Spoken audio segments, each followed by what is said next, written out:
Good morning. Good to have you with us. I'm Joe Fryer. And I'm Savannah Sellers. Let's begin this morning in Israel. Anger is growing over the slow return of the remains of hostages held by Hamas. Overnight, Hamas did return 4 bodies after Israel threatened to limit badly needed aid to Gaza. The Israeli military has identified 3 of them, but is now saying 1 body does not match any of the hostages. Hamas was required to return all 48 hostages still held in Gaza as part of the first phase of President Trump's peace plan. So far, all 20 living hostages and the bodies of 7 have been returned to Israel. All parties involved in the ceasefire agreement had previously agreed that it was unlikely Hamas would locate all of the remains by Monday. In Gaza, aid is beginning to be distributed in the enclave as thousands of Palestinians return to their war-devastated homes. The UN confirmed that Israel will only allow half of the agreed-upon number of aid trucks to enter Gaza starting today in response to what Joe was just saying, Hamas's delay in handing over hostage bodies. Meanwhile, in the streets of Gaza, Hamas is clashing with rival gangs after retaking control of the enclave. In a few moments, we will speak with UNICEF spokesperson Tess Ingram on the reality of distributing aid in a war-devastated Gaza. First, though, let's get to NBC News International correspondent Matt Bradley, who is in Tel Aviv with the very latest on the ground. Matt, good morning. Thanks for being with us. As we've reported on this for weeks, for months, what we've learned so far about the identities of the hostage remains. Tell us, what have Israeli authorities said? How many more are still in Hamas custody? Well, there are now 8 hostage remains who are now in Israeli custody. That leaves about, or thought to be, 20 more who have not been turned over. Now, this is becoming a real problem and a real threat to this already tentative ceasefire. But as you mentioned, this was already well known that this was going to be an issue. Hamas had alerted international negotiators and international aid agencies that they were going to need help finding these bodies for several reasons. One of them is that, according to people that I've been speaking to on the Palestinian side, they said that some of the fighters who have buried these bodies have since been killed in the war. So nobody knows where to find them. That's why they have asked for, but it's unclear whether they've received help from an international group of experts who would help them exhume the bodies. Now, one of those, according to the Israelis, has been found not to have been a hostage. Now, this, of course, sounds very threatening to the prospects of this ceasefire, but it's important to note this has happened before. Back in February, during the last time the guns fell silent over Gaza, it didn't wreck the ceasefire then, and it probably won't this time, as long as Hamas comes up with these corpses and is able to transfer them to the Israelis, and the Israelis are able to verify them. For now, because everybody knows that this is going to be a complicated operation, in my opinion, it looks as though the ceasefire might hold despite this. But as days and weeks go on, it's going to become less, the Israelis are going to become less patient with the delays in getting these bodies back, and that really could have problems. We saw earlier this week the punishment was not a return to the fighting, but something like sanctions. The Israelis saying they were cutting off half of the aid trucks that they were going to allow into the Gaza Strip as punishment.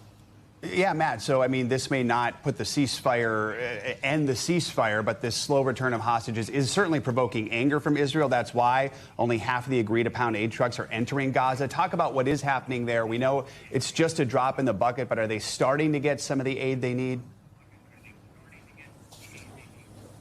Yeah, I mean, and it sounds like from the United Nations, we just heard from them saying that there have been thousands of tons of aid that have come in the last 3 days, including cooking oil. You've been seeing a lot of these Palestinians looking for beat-up pieces of wood in order to cook the little food that they have. Well, now, for the first time in several months, it looks as though cooking oil, cooking fuel is now in the hands of Gazans in the Gaza Strip. So it looks as though things have turned a corner. However, there's still a lot of frustration with the slowness of aid arriving. The deal would allow for 600 trucks a day. That's at the upper limit of what the United Nations and other aid agencies say is necessary to feed the Gazan population. And one of the reasons why is because during that last ceasefire, 600 or 500 trucks were coming in every day. This is the plan, to flood the Gaza Strip with aid. And hopefully, according to people that I've been speaking to in the humanitarian community, that will also reduce a lot of the incidents of deadly violence around some of these aid distribution sites, which is essentially a function of the chaos and the desperation of the population. Matt, also, Hamas has maintained its presence in Gaza, saying they are, the quote is, implementing a plan to enforce the law. This is after videos circulated online this week showing Hamas fighters executing a circle of people in Gaza City. Tell us about what this enforcement from Hamas has looked like on the ground, who they're targeting, but also explain how does that fit into this peace deal, where one of these 20 points is that Hamas is supposed to disarm and not be in control. Yeah, it looks as though Hamas has not agreed to disarm. We know that they hadn't agreed to disarm because they didn't really mention it in their first reply. This is all part of phase 2, this concept of disarmament. And phase 2 is untrod territory. We don't know what this is going to look like. The terms of it have not really been negotiated, even though President Trump has said that negotiations for it are ongoing. So that violence you're seeing, that's Hamas operatives shooting people, mostly members of clans who are opposed to Hamas, who they say have either been spying for Israel or collaborating directly with the Israelis. It's grim, it's grisly, but this is often what happens after a lot of conflicts when Hamas remains in power. All right, Matt Bradley, thank you very much. Let's get more on the humanitarian situation in Gaza with UNICEF spokesperson and communications manager for Middle East and North Africa, Tess Ingram. Tess, good to have you with us. So as we're talking about here, under the terms of this ceasefire, Israel was supposed to allow this unrestricted aid into Gaza, but Israel's only allowing about half in right now because of this concern over the return of the remains of some of those hostages. Talk about the impact of that. Have you been able to scale up your work since this ceasefire came into effect this week? We've got aid in since the ceasefire. We had, as UNICEF, more than 40 trucks come in on Sunday, but of course that needs to increase dramatically. And we were really hoping that today, tomorrow, we would begin to see meaningful volumes of trucks come into the Gaza Strip. So look, it's bad news if aid is restricted, if the volumes of aid remain low. Aid should not be used as a bargaining chip. It is something that the children, the people of Gaza so desperately need. And our teams are here on the ground waiting for the thousands of trucks that we've got ready outside so that we can distribute them to families wherever they are. We've all seen these images of just unprecedented destruction in Gaza. Being on the ground, help us to understand the sheer scale of the aid operation that's needed right now, how it compares to any other places that you've operated in. The destruction is mind-bending. It's unlike anything myself or our colleagues have seen in other conflicts. Just this week, I spent 3 days in the north of Gaza, in and around Gaza City, where we know there was intense fighting in the months leading right into the ceasefire. We were seeing that area for the first time since then, and it's really, I'm almost lost for words here. It's hard to explain how shocking it is to see street after street after street reduced to rubble and families returning to that environment, trying to figure out how they move forward. People there are desperate for water because, of course, if they're going to try and live there, they need water to survive, they need food, they need medical care, and they need shelter. So the list is long, and that, again, that's why we need to scale up aid through all available crossings. Yeah, and you mentioned water. We often think of just these aid trucks coming in, but there's so many other projects UNICEF has been working on. We're going to show a video here of a water desalination plant that UNICEF managed to rebuild. Tell us about this and why it's so important right now.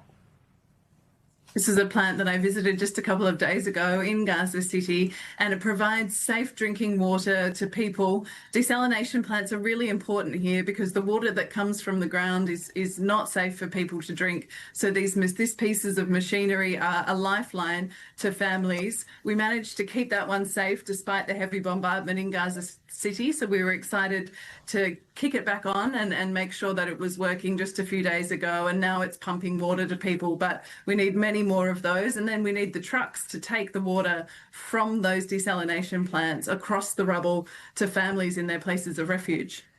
Also, as people try to move back home, try to see what's left of where they lived, the healthcare issue is another huge question. Hospitals in Gaza, obviously, many of them not operating. We also have a video here of a children's hospital where all of the life-saving equipment was destroyed. How common are scenes like this across Gaza, and what's the status of getting any of that type of equipment back in? It's devastating to see hospitals like that. They should be places of healing and care for children. That particular hospital, UNICEF had incubators in there, ventilators that are now lost underneath the rubble. And I've been to hospitals before, and I know what they're like when they save children's lives. So it's heartbreaking to see them like that. We are desperately trying to bring in incubators and other life-saving equipment and medicines for hospitals to help them get back on their knees. Because as you say, there are unfortunately far too many hospitals in the Gaza Strip that have come under attack in this conflict, which I should add is against international humanitarian law. Hospitals must always be protected because of that life-saving service they provide. And when you walk into these neonatal intensive care units and you see the tiny babies clinging on for life in the incubators, it really drives home just how important it is. And with that in mind, Tess, just what is your message to the international community right now in this moment? I think the message is this is not over. Yes, the ceasefire is amazing news for the hostages who've been returned to their loved ones who've been waiting for them for so long, for the children of Gaza that don't have to fear the bombs anymore. But the suffering here continues. And so this is a moment for us to really step up for kids, to get that aid in and get it to them quickly, because a lot is at stake here. The needs remain high and they are urgent. Tess Ingram, thank you so much for joining us. Please continue to keep us updated on everything that's happening there. Thank you. Well, back here in the United States, the ongoing federal government shutdown is now the 5th longest in U.S. history. And Republicans and Democrats are still very much at odds when it comes to funding the government. There are no signs of any breakthroughs on the horizon. The Senate voted again last night for an 8th time to reject the House GOP short-term funding bill, which would have funded the government into November. The Senate is set to vote again today for the 9th time, but the House remains in recess. NBC News Capitol Hill correspondent Melanie Zanona joins us from Washington with the latest. Mel, good morning. So this is day 15 here. Republicans are insisting that Senate Democrats should vote for the short-term funding bill. They're accusing the Democrats of holding the government hostage, really, while the shutdown goes on. What are we hearing from congressional leaders? How dug in are both sides of this fight? Are they talking to each other? Yeah, good morning, guys. Forgive me if I sound like a broken record, but there are zero signs of progress towards ending this stalemate. The Senate keeps holding these votes to reopen the government, and not a single senator has changed their vote since prior to the shutdown when they began voting on that bill. And meanwhile, Democratic and Republican leaders have not talked or even met with each other since the shutdown began. So both sides are really dug in at this point, and they are also bracing for a long conflict. Just take a listen to House Speaker Mike Johnson and House Minority Leader Hakeem Jeffries. It's 2 weeks of Democrats in Congress inflicting untold pain on the American people for nothing other than pure politics. We're not playing games. They're playing a game. We're not. The strategy is to do the right and obvious thing and keep the government moving for the people. House Democrats and Senate Democrats remain committed to finding a bipartisan path forward to reopen the government, but there has to be a willingness amongst Republicans to actually have a conversation. Now, over in the Senate, GOP leader John Thune is finally starting to shake up his shutdown strategy. Tomorrow, he hopes to put a bill on the floor that would be a year-long funding bill for the Defense Department, which includes paying the military and the troops. And the hope among Republicans is that this will be finally something that potentially could shake some Democrats loose, can show some signs of momentum. But so far, Democrats have been really united in this shutdown fight. So we'll see whether they actually break ranks tomorrow. And even so, that would not end the shutdown entirely. And Mel, with each passing day, we're seeing how the shutdown's impacting people all across the country. That includes now those who keep the streets around the Capitol itself safe. The Union for U.S. Capitol Police's officers have now missed their first paycheck. What more can you tell us about this and how operations then could be impacted? Yeah, so the Capitol Police, they received half a paycheck on Saturday. It did not include overtime, and that could be the last paycheck they see in a while, depending on how long this shutdown really drags on. Now, they are being offered loans to help bridge the gap, but we talked to some police officers who are just deeply concerned about what this means for them, whether they're going to have to dip into their savings. And this all comes as the police force has already been really strained and struggling in recent years, particularly after the January 6th attack on the Capitol. But one group in the Capitol that is getting paid during the shutdown, that's members of Congress, whom the police officers are charged with protecting every single day. Mel, there are a lot of opinions out there regarding who is to blame for this shutdown, not just between both sides on Capitol Hill, but also we have new data shedding light on how Americans feel about the last 2 weeks. Walk us through where we all stand on this funding fight among lawmakers. Yeah, there are a couple new polls out. I think that really sheds light on the attitudes of Americans towards lawmakers in this shutdown fight.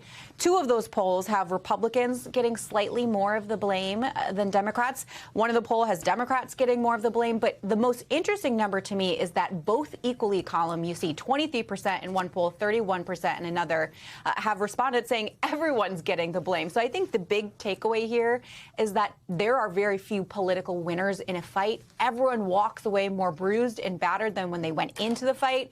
And meanwhile, of course, federal workers' lives all hanging in the balance. Guys. All right, Mel, thank you very much.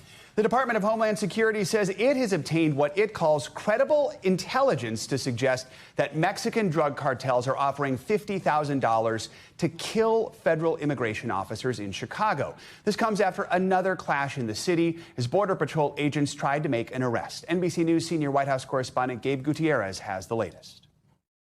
Tear gas deployed after another clash in Chicago during President Trump's crackdown on illegal immigration.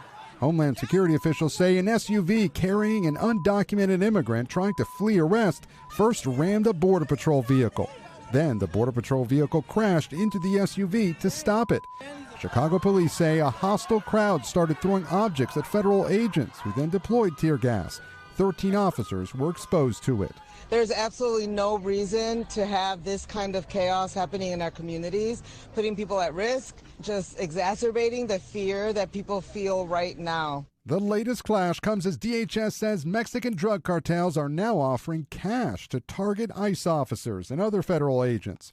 $5,000 to $10,000 for kidnapping or assaults on officers, and up to $50,000 for the assassination of high-ranking officials. We're not backing down. President Trump and Secretary Noem are going to give our law enforcement the resources they need to succeed and clean up America's streets. The president once again touting his crackdown on crime in Democratic-led cities. Chicago, we've already made a lot of progress despite fighting from the government, but Chicago is doing great. Our thanks to Gabe Gutierrez for that report. Chicago's Democratic Mayor Brandon Johnson is refusing to play a video of Homeland Security Secretary of Security Kristi Noem at airport security checkpoints where she blames the ongoing government shutdown on Democrats. A few other airports have also declined to play it. Johnson calls the video, quote, propaganda using taxpayer resources. Newly released video shows the frightening moments when a man set the Pennsylvania governor's mansion on fire earlier this year. This video came to light after the suspect pleaded guilty to attempted murder and arson charges yesterday. As NBC News correspondent Stephanie Gosk explains, Governor Josh Shapiro, who was inside the home with his family when the attack happened, is still feeling the impact of that night.